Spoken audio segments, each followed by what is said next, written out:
Welcome to Module 7, Deep Learning Architectures and Generative Models.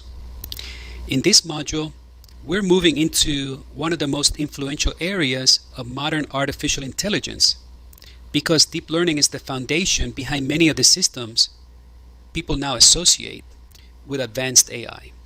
When we talk about deep learning architectures, we're talking about organized computational structures that allow a system to learn from data through multiple layers of representation. These layers do not simply store information, they transform information, refine it, and gradually convert raw inputs into patterns that can support prediction, classification, recognition, and generation. That layered structure is what gives deep learning its power, but it's also what makes it necessary to study these models carefully rather than treating them as mysterious black boxes. Okay? As we begin, it's useful to remember that deep learning did not replace the basic goals of machine learning. Instead, it expanded what machine learning could do with complex data. Traditional models often depend heavily on features that humans define ahead of time, which means the quality of the model depends partly on how well people decide what information matters. Deep neural networks change that relationship by learning useful features directly from data through repeated transformations across layers. In an image, those features might begin as edges or color contrasts and later become shapes, objects, or visual categories. In language, the learned patterns may involve word order, context, sequence, and meaning. So throughout this module, we'll be looking at how architecture shapes what a model can learn. The word architecture is important because different deep learning models are designed for different types of problems. A general deep neural network can support complex pattern recognition by passing information through interconnected layers. But not every architecture is equally well suited for every form of data. Convolutional neural networks, for example, were designed with visual data in mind, so their structure reflects the spatial organization of images. Recurrent neural networks were designed around sequential information, so they focus on patterns that unfold over time. Generative models move the conversation in another direction by asking how a model can produce new data that resembles the data it has learned from. Each of these architectures gives us a different way to think about intelligence as a computational process. This module will also require us to evaluate these models, not just admire what they can do. Deep learning systems can recognize complex patterns at a scale that would be extremely difficult for human analysts to engineer manually, but that capability comes with limitations. A model may perform very well in one domain and struggle when the data changes, when the context shifts, or when the task requires a kind of reasoning that the architecture was not designed to support. This is why understanding structure matters. If we understand how the model processes information, we are in a better position to judge where it is strong, where it is fragile, and where its outputs need careful interpretation. That evaluation mindset will be central as we move through the module. Generative models deserve special attention because they extend deep learning beyond recognition and prediction into creation. Instead of only asking a model to identify what is present in existing data, generative models ask the system to produce new examples that resemble real-world inputs.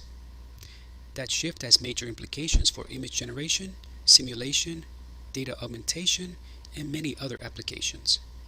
It also raises important questions about quality, reliability, authenticity, and responsible use.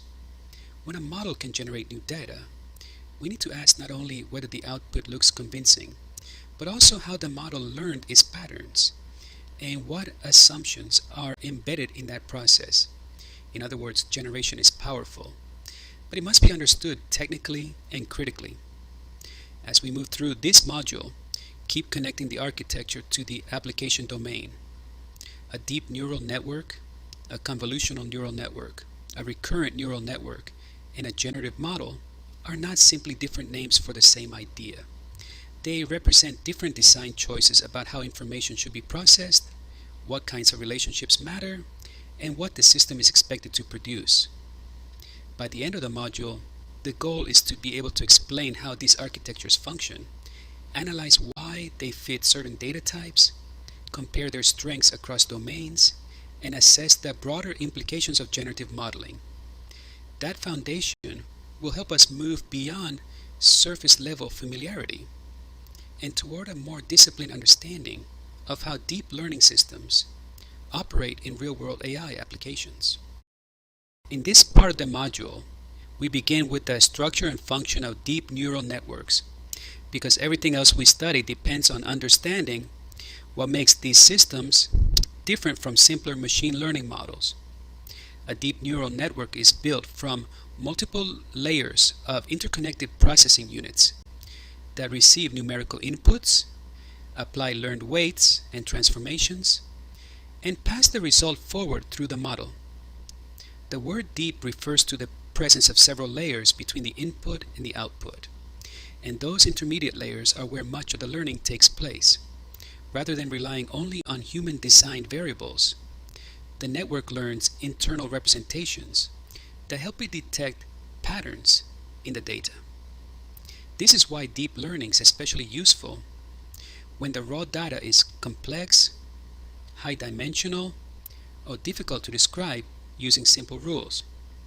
The basic movement of information through a deep neural network can be understood as a gradual transformation from raw input into increasingly meaningful representation. At the beginning, the model receives data in a form that may not look informative by itself, such as pixel values, word embeddings, sensor readings, or numerical attributes. As that information moves through successive layers, each layer modifies the signal based on patterns learned during training. Early layers tend to capture simpler relationships, while deeper layers combine those relationships into more abstract structures that are useful for the final task. This process is what allows the network to automatically extract hierarchical features from raw data without requiring every meaningful feature to be manually programmed in advance. Hierarchical feature extraction is one of the central ideas in deep learning, and it is important to treat it as more than a technical phrase. In a shallow model, the system may depend heavily on the variables that were selected and prepared before training begins. In a deep network, the model learns multiple levels of representation, so each layer can build on what earlier layers have detected. For example, in visual data, simple contrast can support edges, edges can support shapes, and shapes can support recognition of larger structures. The same general idea applies beyond images, because deep models can learn layered patterns in text, audio, financial data, medical data, or behavioral data, as long as the training process gives the model enough signal to learn useful distinctions. The interconnected structure of the network matters because each neuron contributes only a small part of the overall transformation, but the combined activity of many neurons across many layers can represent complex relationships. During training, the model adjusts its weights so that useful patterns become stronger and less useful responses become weaker. This adjustment is not the same as human understanding, and we should be careful not to describe it as conscious reasoning. What the model is doing is optimizing mathematical relationships so that its outputs better match the training objective. Still, when enough layers and parameters are organized effectively, the resulting system can perform complex pattern recognition in ways that are difficult to reproduce through hand-coded rules. This ability to transform inputs into abstract representations helps explain why deep neural networks are used across so many artificial intelligence applications. The model does not merely compare an input to a single fixed template. Instead, it learns flexible internal structures. that can support classification, prediction, detection, and other forms of inference. A model trained for image classification, for instance, does not need a person to explicitly define every possible visual cue for each category. A model trained on structured decision data may learn interactions among variables that are difficult to detect through simple linear relationships. In both cases, the strength of the system comes from its capacity to process information through multiple layers and discover representations that support the task. At the same time, understanding the structure of deep neural networks helps us evaluate their limitations. Because these models learn from data, their performance depends on the quality, quantity, and representativeness of that data. A network may recognize patterns effectively within the environment it was trained on, but it can become unreliable when the input differs from that training context. The layered structure that gives the model flexibility can also make its internal reasoning difficult to interpret, which creates challenges for trust, accountability, and error analysis. For that reason, studying the structure of deep neural networks is not just about knowing how they work. It is about learning how to judge when their outputs are useful, when they require caution, and when the architecture may not be appropriate for the problem. Convolutional neural networks give us a more specialized way to think about deep learning because they were designed around the structure of visual data. Images are not just long lists of numbers, even though computers ultimately represent them that way. An image has spatial organization. Pixels that are close to one another usually matter together, and patterns such as edges, textures, corners, shapes, and object boundaries emerge from local relationships. CNNs address this problem by using architectural features that allow the model to examine small regions of an image and then combine those local findings into larger visual patterns. The idea of localized feature extraction is central here because a convolutional neural network does not need to look at the entire image all at once in the same way at every layer. Instead, it applies learned filters across small sections of the image, allowing the model to detect features wherever they appear. A filter might become sensitive to a simple pattern, such as a vertical edge, a curve, or a contrast between light and dark areas. As the network moves deeper, those simple local features can be combined into more complex visual structures. This layered process is what allows CNNs to move from basic visual signals toward the recognition of meaningful image content. Spatial hierarchy is the concept that makes this process powerful. In visual information, small patterns often form parts of larger patterns, and larger patterns eventually form recognizable objects or scenes. A CNN takes advantage of this by learning features in stages, so early layers may respond to low-level visual details, while later layers may respond to higher-level structures.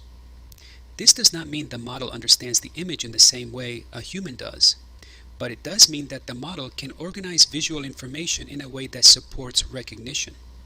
The architecture is therefore matched to the nature of the data because images are built from spatial relationships that unfold from local details into broader structures. This design explains why convolutional neural networks became highly effective for image classification.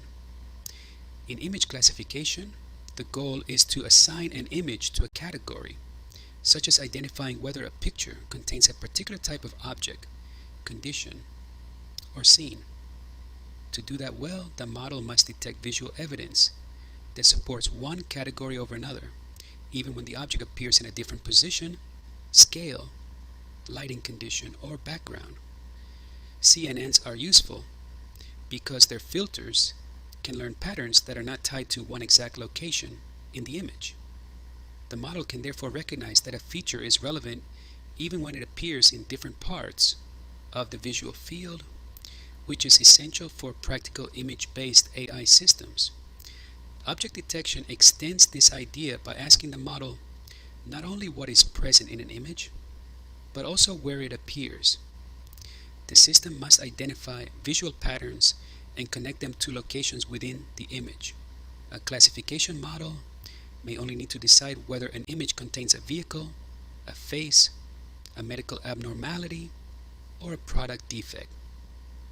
An object detection system must locate the relevant region and distinguish it from surrounding background information. CNN-based approaches are effective in this setting because a localized feature extraction gives the model a way to analyze regions of the image while still building up the larger context needed to make accurate detections. It is also useful to notice that CNNs reduce some of the inefficiency that would occur if every pixel were connected to every neuron in the same way. By focusing on local regions and reusing filters across the image, the model can learn visual patterns with fewer unnecessary parameters than a fully connected approach would require. The architecture encourages the model to learn features that can generalize across different positions in the image, which is one reason CNNs became so important in computer vision. This efficiency does not remove the need for careful training, but it does show how model design can support the kind of data being processed. When evaluating CNNs, it is important to connect their strengths to their design rather than simply saying they are good with images. They work well with visual data because the architecture reflects how visual patterns are organized. Local features combine into higher level structures, and spatial relationships carry meaning. CNNs are not automatically appropriate for every problem, and they can still be affected by biased training data, poor image quality, unusual viewing conditions, or differences between training and real-world environments. Their success depends on whether the data, task, and architecture are aligned. That is why analyzing how CNNs process visual data helps us understand both their technical value and their practical limits in real-world artificial intelligence applications.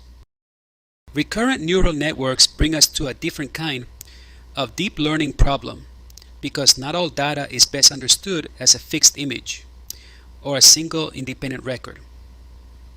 A sentence depends on word sequence, a stock price depends on prior movement, a sensor reading may depend on earlier readings, and a decision process may depend on what has already happened.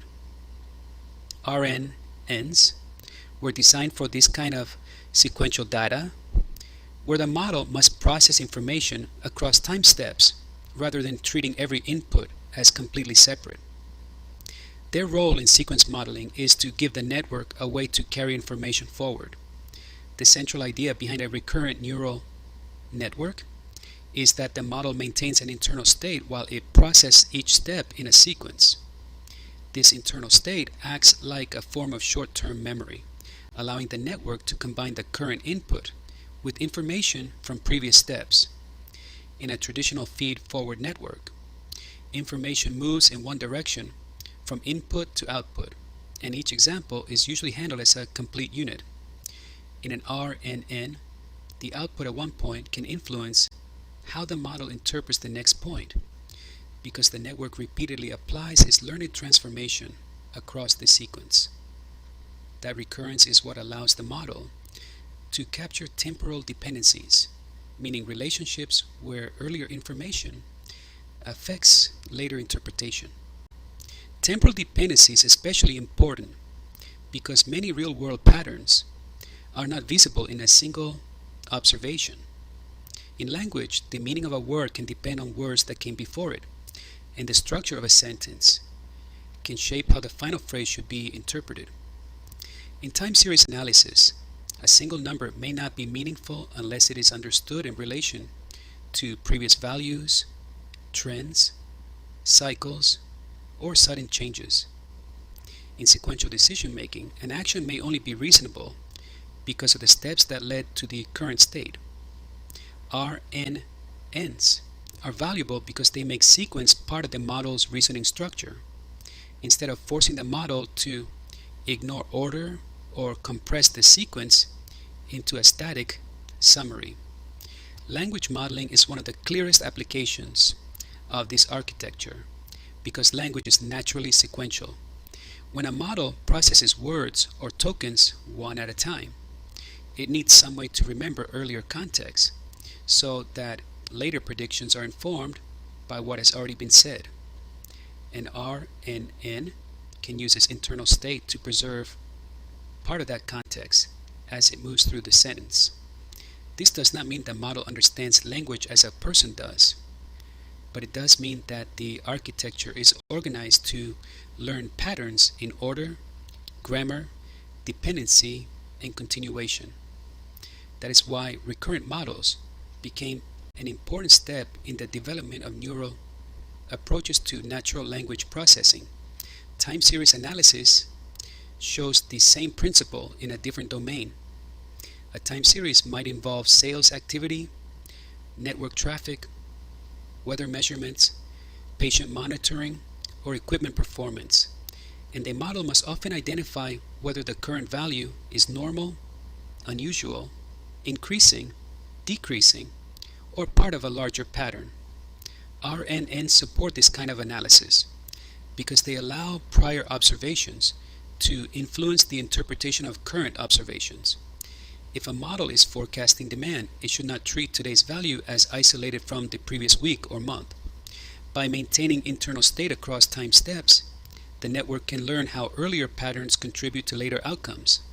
Sequential decision making also benefits from the recurrent structure because decisions are often made in stages. In many AI systems, the current choice depends on previous actions, previous observations, and the consequences that followed them. A model that ignores this history may respond only to the immediate input and miss the broader context of the sequence. R, N, and S provide a way to represent that evolving context, so the system can process information across steps rather than evaluating each moment as disconnected. This matters in domains where timing, order, and accumulated evidence shape what the next action should be. At the same time, evaluating RNNs means recognizing both their usefulness and their limitations. Their internal state gives them a mechanism for handling sequences, but long sequences can still be difficult because earlier information may fade or become hard to preserve through many time steps. This limitation helps explain why later variations were developed. But the fundamental contribution of RNNs remains important. They introduced a deep learning structure designed around ordered data. When we assess their role in sequence modeling, we should focus on the match between the architecture and the problem. RNNs are useful when order matters, when temporal dependencies shape meaning, and when the model needs to process information as an unfolding sequence rather than as a static input. This slide asks us to compare deep learning architectures based on application domains, and that comparison matters because architecture is never just a technical detail. The structure of a model shapes the information it can process well, the patterns it is likely to detect, and the mistakes it may make when the task does not match its design. A model has to be appropriate for the data, the objective of the analysis, and the environment in which it will be used. So when we compare architectures, we are really asking how the design of the system aligns with the problem we wanted to solve. Different architectures exist because real-world data comes in different forms. Some problems involve structured numerical attributes, some involve images, some involve language, some involve sensor readings over time, and some combine several sources of information. A deep neural network can be useful when the goal is to identify complex relationships across many variables, especially when simpler models cannot capture the interactions in the data. Its strength comes from the layered transformation of inputs into more abstract representations, which allows the model to support complex pattern recognition. However, that same generality does not mean it is always the best choice for every domain. because the architecture still has to reflect the way the data carries meaning. Convolutional neural networks show this connection between architecture and domain very clearly. CNNs are suited for visual data because images contain spatial relationships, and those relationships matter. A model that processes an image should recognize that nearby pixels form local features, and that local features can combine into larger patterns, such as shapes, textures, objects, and scenes. CNNs use localized feature extraction to preserve and exploit spatial structure, which is why they are effective in image-based tasks. When the application involves image classification or object detection, the architecture gives the model an advantage because it's designed around the organization of visual information. Recurrent neural networks are suited for a different kind of problem because they focus on sequence and time dependence. In sequential data, the order of observations matters, and the current input may only make sense when interpreted in relation to previous inputs. RNNs maintain an internal state across time steps, which gives the model a way to carry forward information as the sequence unfolds. That design supports applications such as language modeling, time series analysis, and sequential decision making. When the problem involves change over time, ordered events, or dependencies between earlier and later observations, the recurrent structure is more appropriate than treating each observation as isolated. This is why comparing architectures is part of responsible model selection.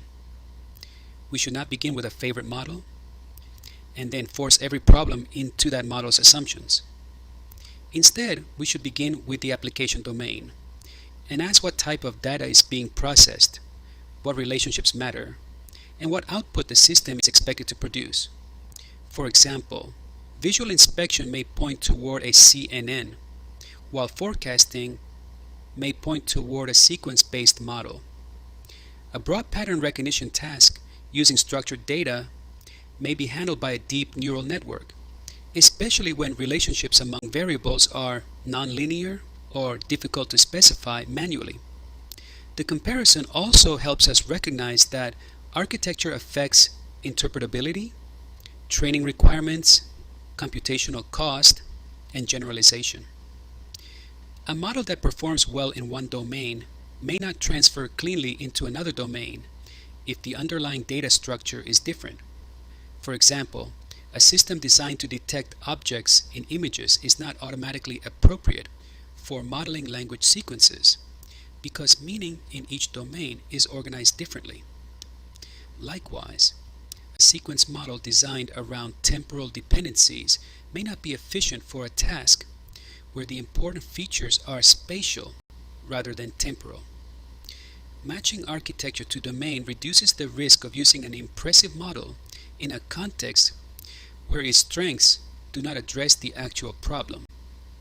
In real-world scenarios, this comparison becomes even more important because AI systems are deployed where errors can have practical consequences. Selecting the wrong architecture can lead to weak performance, unnecessary complexity, or misleading confidence in the output. Selecting an appropriate architecture does not guarantee success, but it gives the project a stronger foundation because the model's design is aligned with the nature of the task. That is the central point of comparing deep learning architectures. We are connecting model structure, data type, and application purpose so that technical choices support meaningful and reliable outcomes. Generative models shift our attention from systems that only recognize patterns to systems that can produce new data from patterns learned in existing data.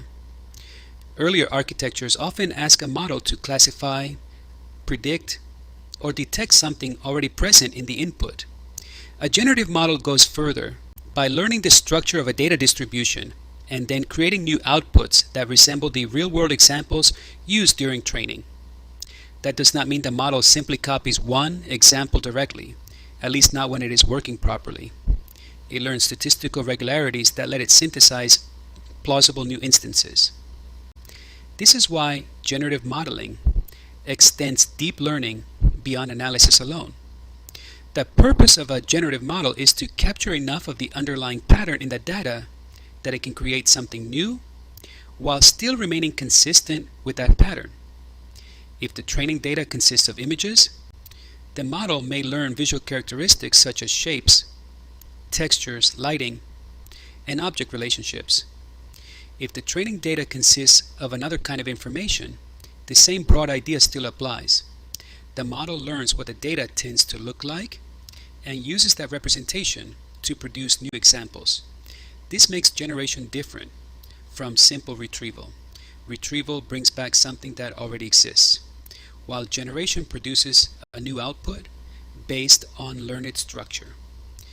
Generative adversarial networks, or GANs, are one important example of generative models because they show how generation can be framed as a competitive learning process. In a GAN, one part of the system attempts to generate realistic data, while another part evaluates whether the generated data appears real or artificial. Through this adversarial process, the generator is pushed to improve because weak outputs are more likely to be detected as synthetic. The evaluator also improves by learning to distinguish real examples from generated ones. This interaction can produce increasingly convincing outputs, especially in domains where the structure of the data can be learned from many examples.